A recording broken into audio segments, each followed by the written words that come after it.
न्यूनता भी दोष है, तो दंड में भी न्यूनता भी दोष है।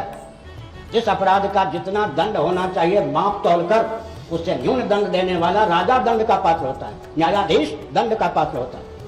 अधिक दंड दे दिया तो फिर न्यायाधीश दंड का पात्र होता है। ऐसी स्थिति में ब्राह्मणों को भी बहिष्कृत किया गया है या नहीं, जिन्होंने स्वधर्म का परित्याग किया।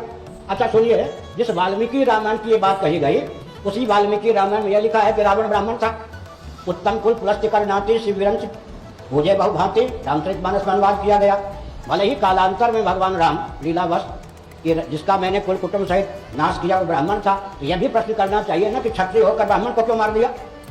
ये तो कहते हैं शंभु को क्यों मारा, तो ब्राह्मण को क्या मारा। एक शंभु को मारा गया, यहाँ एक रावण मारा गया क्या। 100 लाख पुरुष 1.25 लाख नाती, कई रावण घर दिया ना बाती। तो शास्त्र को पूरा आधा तीतर आधा बटे लेते हो तो पूरा लो, मानते हो तो पूरा मानो। क्या एक शंभु के मारे जाने पर विपत्ति खड़ी कर दी गई, तो यहाँ तो 1 लाख 100 लाख पुरुष 1.25 लाख नाती, कई रावण घर दिया ना बाती, रहा न कुल को रोवन हारा। इसका मतलब क्या है। अच्छा पांडव और कौरव क्या वर्णगत भेद था, वहां तो वर्णगत भेद था। शंभु ब्राह्मण क्षत्रिय वैश्य नहीं था, रावण ब्राह्मण था। लेकिन दुर्योधन, अरे भांजा कौन थे श्री कृष्ण, मामा कौन थे कंस, दोनों में बिरादरी का अंतर था क्या। यहाँ भी द्वेष मानेंगे क्या।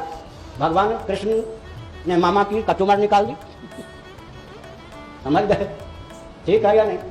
युधिष्ठिर जी ने माद्री के भाई शली को मार दिया, और दुर्योधन बेटे पोते के सहित भाइयों के साथ मारा गया। यहाँ क्या था जी, धर्म युद्ध था या द्वेषपूर्वक युद्ध था या बिरादरी का भेद था। इसका अर्थ क्या है।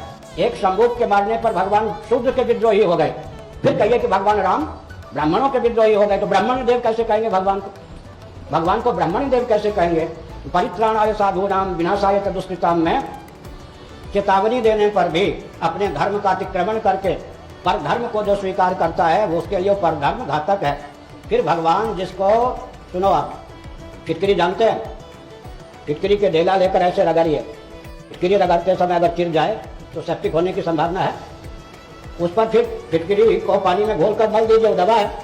फिटकरी से अगर घाव हो जाए माने छिल जाए तो उससे सेप्टिक होने की आवश्यकता नहीं। भगवान जिसको मारते हैं उसको ताड़ते या नहीं।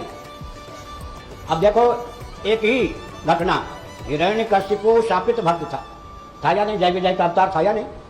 और प्रहलाद सनत कुमार जिन्होंने जय विजय को शाप दिया उनका अवतार था। अब भगवान ने एक साथ ही एक ही समय में दोनों के प्रति अपने दायित्व का निर्वाह किया, दोनों का कल्याण किया।